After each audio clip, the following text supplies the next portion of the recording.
make me think of Patrick Swayze's character Dalton in Roadhouse, lecturing to his crew of bouncers. I want you to be nice. Sorry for the distraction. Take all the time you need with that hunk image I just conjured up for you.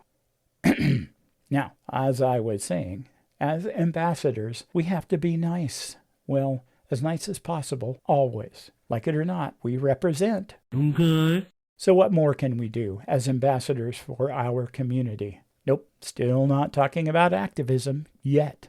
My co-host, Jerry Ann, has a thing she calls pie diplomacy. She's an incredible cook and baker, you see. For almost as long as I've known her, she makes it a point to ask people who've treated her nicely what is their favorite kind of pie. She'll make note, and the next time she visits that person, she'll be toting the most delicious pie that lucky person has ever tasted. Sometimes it's a lot of pies. The entire staff of more than one of her doctors has been so treated, as have the service manager at the dealership where she bought her car, the butcher, I think, and most of her neighbors. Then there's her team on the Ticket Services Committee for the Houston Livestock Show and Rodeo. They can usually count on some kind of delicious treats every time she shows up for a shift or team function.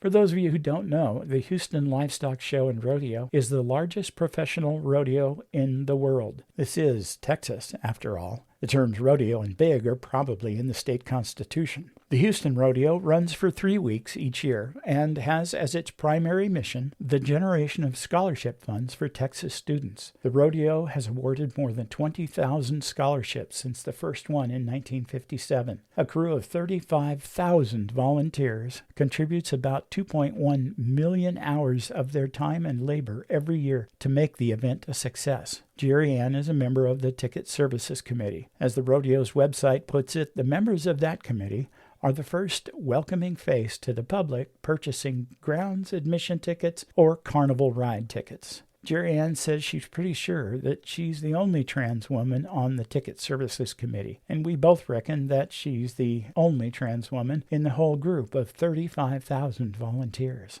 Let that sink in a bit. Biggest rodeo in the world. 2,417,248 visitors during the 2022 run, and one trans woman just doing the work of any other volunteer, but also looking for other ways to serve, to accomplish the mission better and faster. Through her dedication and service, she has found a home in a giant rodeo in Texas.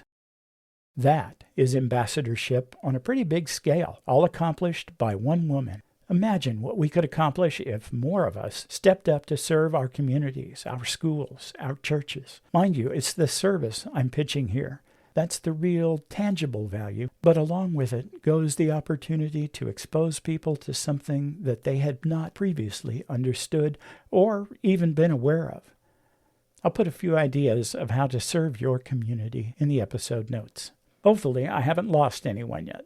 So now I am going to talk about activism. Again, we understand that this is not something everyone wants to take on, and that is okay.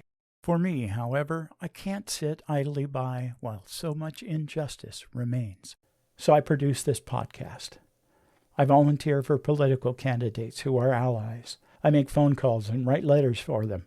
I show up at rallies to show the flag, so to speak. Sometimes the best thing that an ambassador can do is to just be a witness.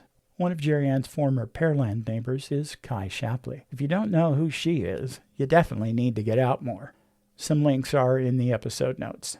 That little girl is fearless and has worked to defeat anti-trans legislation, including testifying at the state capitol in Austin. She is active on social media and even has her own YouTube show, Kai and Sky Talk Politics. It's weird feeling like I stand in the shadow of an 11-year-old kid and at the same time feeling like I need to do what I can to protect her and those like her. So, yeah, I am driven to action, and I hope that I have at least lit the fire of that drive in you, fair listeners.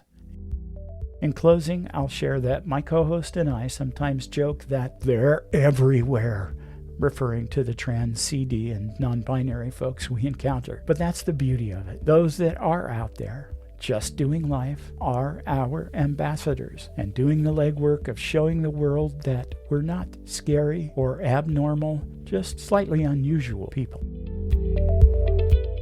Thank you, and we'll talk to you again soon.